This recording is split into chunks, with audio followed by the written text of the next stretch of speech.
Hello, hai. Assalamualaikum. Selamat datang ke kelas sejarah Cikgu Maria. Jom kita belajar. Okey, kelas. Okey, bertemu lagi kita dalam arena PDPR. Okey, kelas online bersama dengan Cikgu Maria. Baik, kita sambung pembelajaran kita seterusnya berkaitan dengan Kesultanan Melayu Melaka. Okey, yang minggu lepas kita belajar Kesultanan Melayu Melaka. Okey, dah habis. Kita dah lihat pengakhirannya. Okey, untuk hari ini kita akan lihat Kesultanan Johor Riau. Okey, kamu boleh rujuk juga buku teks Kesultanan Johor Riau di bab yang ke-6. Okey. Okey. Apa yang kita nak belajar dalam berkaitan dengan Johor Riau ini iaitu berkaitan dengan pengasasan Johor Riau, berkaitan dengan Johor Riau. Kemudian kita akan lihat cabaran yang dihadapi dan juga bagaimana strategi yang telah dilakukan. Okey, pengasasan, cabaran yang dihadapi oleh Johor dan juga strategi yang dilakukan dalam menangani cabaran tersebut. Okey, kita lihat dulu kawasan penguasaan Johor ya. Okey, kalau kamu tengok dalam peta ini, okey, yang berwarna kelabu ni. Ini adalah kawasan penguasaan Johor yang sangat besar. Yang mana dulu kawasan penguasaan di bawah kawasan penguasaan Melaka. Okey. Ini Johor. So kalau kita lihat sekarang, peta sekarang, okey. Yang mana Jambi ni dulu di dalam penguasaan Johor. Okey, so kita lihat inilah kawasan peta yang sekarang. Okey. Dulu kita lihat Johor, Riau ni kawasan Riau kawasan Riau. Kemudian kawasan Sumatera juga di bawah penguasaan Johor. Okey. Kita lihat pengasasan Kesultanan Johor Riau. Okey, yang mana dalam pengasasan ini diasaskan oleh Raja Ali. Okey, Raja Ali ni putera Sultan Mahmud Shah dan Tun Fatimah. Okey, kemudian Raja Ali ni menggunakan gelaran Sultan Alauddin Riwayat Shah I. Okey, kemudian Bendahara Srinara Diraja dititahkan menghimpunkan rakyat untuk membuka negeri di pesisir Sungai Johor. Okey, kita lihat pula pusat pemerintahan. Pusat pemerintahan Kota Kara Pekan Tua. Okey, yang mana pusat pemerintahan ini telah dibina pada 1528. Okey, kedudukan Kota Kara ini terletak di sungai. Okey, kamu tengok di sini sungai yang lebar. Kenapa faktor mereka memilih sungai yang lebar dan dalam? Apa faktor sebabnya nakkan sungai yang lebar dalam ni? Sebab nak mudahkan kapal keluar masuk. Okey, mudahkan kapal keluar masuk apabila sungai itu lebar dan juga dalam. Okey, kemudian juga mereka juga memilih kawasan yang berbukit. Kenapa mereka memilih kawasan yang berbukit? Supaya menjadi benteng. Okey, benteng pertahanan daripada ancaman luar. Okey, seterusnya pusat pemerintahan seterusnya berpindah pula ke Kota Sayong. Setelah Kota Kara yang tadi ni, okey, Kota Kara ini, apa yang berlaku pada Kota Kara?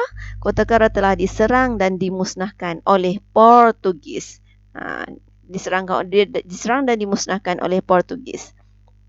Yang mana sultannya telah berundur dan buka pula pusat pemerintahan di Kota Sayong.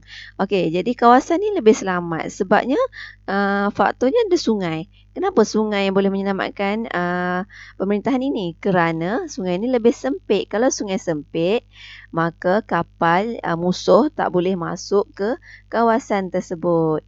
Okey. Seterusnya pula, berpindah pula pusat pemerintahan di Kota Batu, Johor Lama. Okey, jadi pusat pemerintahan ini pada 1540 juga dikenali sebagai Tanjung Batu. Okey, kedudukannya sangat strategik lah di Sungai Johor sebabnya sungai tersebut lebar dan dalam. Jadi bila sungai lebar dan dalam, dapat memudahkan kemasukan kapal dagang. Okey, itu pengasasan, sedikit tentang pengasasan Kesultanan Johor lah. Okey, kemudian kita lihat pula, ada cabaran tak untuk nak dalam pengasasan, dalam nak membangunkan Johor ini? Okey, kita lihat ada cabaran yang dihadapi dalam nak mencapai kegemilangannya lah. Okay, yang pertama yang berlaku adalah cabaran antara Johor, Aceh dengan Portugis. Portugis ni di Melaka. Okey, Aceh ni iaitu yang berkaitan dengan perdagangan lah. Okey, Johor, Aceh dan Portugis. Okey, dalam persaingan ini yang mana berlaku perang tiga segi. Tiga segi tu antara tiga kuasa inilah. Okey, yang mana berlaku selama 100 tahun. Okey, dan peperangan ini endingnya akhirnya apabila Johor telah memberi bantuan kepada Belanda untuk kalahkan Portugis dan menguasai Melaka pada 1641. Okey, dan Aceh ni pula mengalami kemerosotan selepas kemakatan Sultan Iskandar Thani. Kita lihat perang tiga segi. Ini tiga segi ni. Okay, di atas ni Johor, Portugis, Aceh. Okey, kenapa Aceh ni nak serang Portugis? Kerana Portugis ni halang perdagangan Aceh. Kenapa pula Portugis nak serang Johor, Johor nak serang Portugis? Sebabnya ada kaitan dengan Melaka. Masing-masing nak mendapatkan penguasaan di Melaka. Okay, Johor serang Portugis sebab nak usir Portugis di Melaka. Okey, Johor ni pula serang Aceh, serang Johor pula kenapa? Sebab Aceh serang Johor kerana berkaitan dengan perdagangan. Dikatakan Johor ni telah mengancam perdagangan Aceh ni. Jadi berlakulah peperangan antara tiga kuasa ini. Okey. Kemudian cabaran seterusnya ada lagi. Perang Johor Jambi. Yang mana Johor ni telah menuntut wilayah tungkal daripada kerajaan Jambi. Jadi berlakulah krisis dan peperangan antara tahun 1659 hingga 1679. Okey, Johor menyerang Jambi pada 1679. Akhirnya kita lihat siapa yang tewas. Jambi tewas dan tunduk di bawah Kesultanan Johor, Riau yang berpusat di Riau. Seperti gambar yang kita lihat tadilah. Jadi akhirnya Jambi berada di bawah penguasaan Johor. Okey. Kemudian berlaku juga cabaran seterusnya iaitu konflik yang berlaku dalam kalangan pembesar. Okay? Konflik pembesar. Pembesar mana yang melibatkan dengan konflik ni? Iaitu Bendahara Tun Habib Abdul Majid dengan Laksmana Tun Abdul Jamil. Untuk nak kuasai kerajaan Johor. Dua pembesar ini nak kuasai kerajaan Johor. Jadi berlakulah persaingan.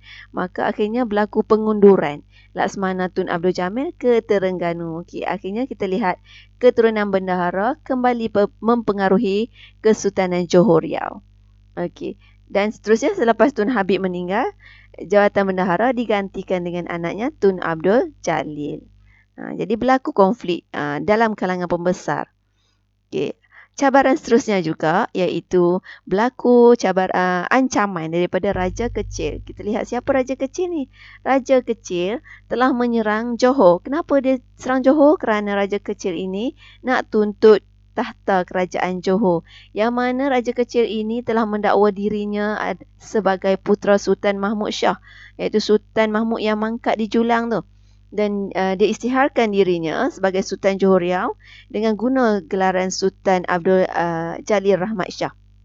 Okey, di sini kita lihat apa tindakan Raja Johor ketika itu, iaitu Raja Sulaiman dan putera Sultan Abdul Jalil Rahmat Shah minta bantuan daripada Opu Bugis 5 bersaudara.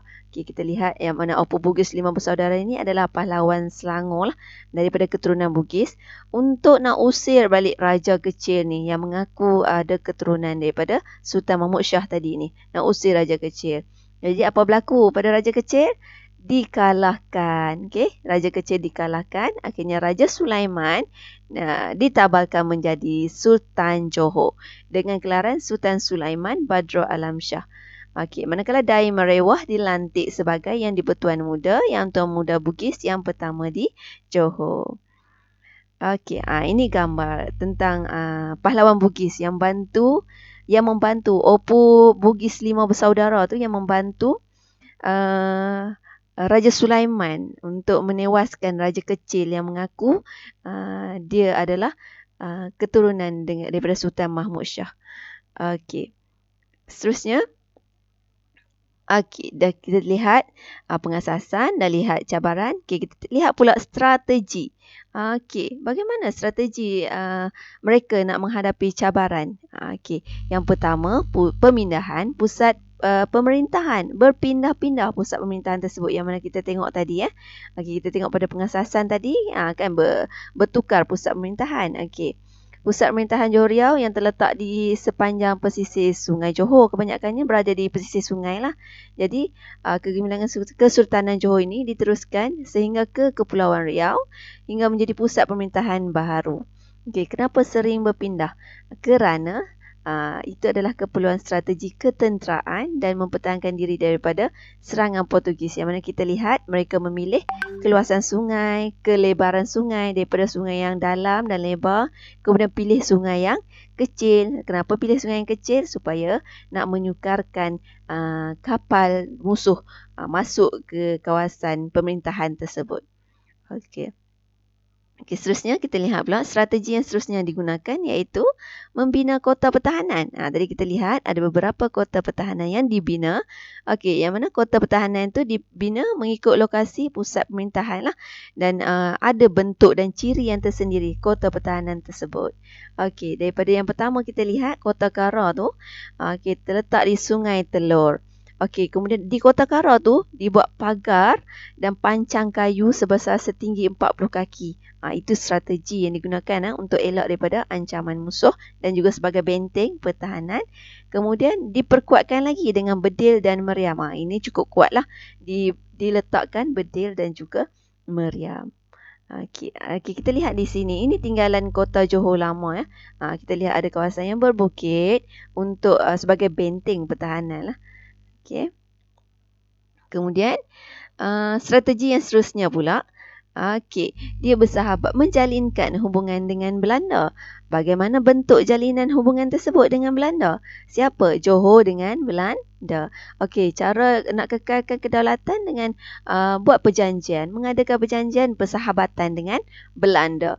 Okey, tujuan buat perjanjian ni untuk nak elak daripada ancaman lah. Ancaman dari siapa ketika itu? Iaitu ancaman daripada Aceh dan juga Portugis. Okey, boleh lihat dalam buku teks dalam muka surat 103 ya dengan lebih detail. Okey. Apa yang berlaku yang dilakukan oleh Johor dalam perang antara Belanda dengan Portugis. Okey. Baik, setakat itu sajalah untuk kelas kali ini. Okey, untuk video kali ini nanti cikgu akan sambung lagi untuk video yang seterusnya. Okey, kita jumpa lagi di video yang seterusnya. Okey, bye-bye. Assalamualaikum dan selamat sejahtera.